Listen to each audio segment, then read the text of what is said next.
بسم الله الحمد لله ودرسي سقالات تحانيه تحريرات ورش ما أنت waxaynu ku soo qaadanaynaa haddii ilaahay subxaanahu wa tacaala yidhaahdo marka ay kulmaan daatiliya iyo bedelka caarid lisukuunka ah sida aayadan ku xusan dhalika mataacu alxayaati addunyaa wallahu cindahu xusnu lma'aab waa addunyaa oo fatxi iyo taqliil leh iyo alma'aab oo bedelkii caarid lisukuunka ah oo dambeeya marka waxaa horeeya daatiliyagiiba horeeya bedelkiina uu dambeeya waxaa loo akhrinayaa markaa sida tan marka koowaad waxaynu akhrinaynaa fatxul alif addunyaa aynu u akhrino waxa weeyaan si caadi ah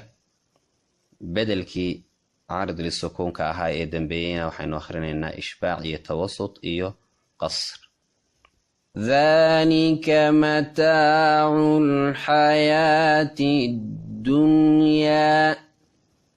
والله عنده حسن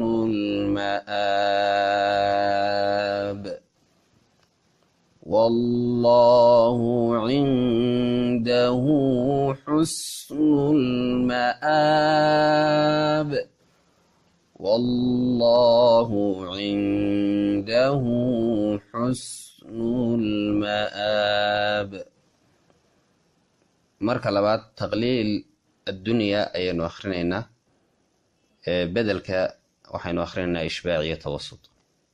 ذلك متاع الحياة الدنيا والله عنده حسن المآب والله عنده حسن المآب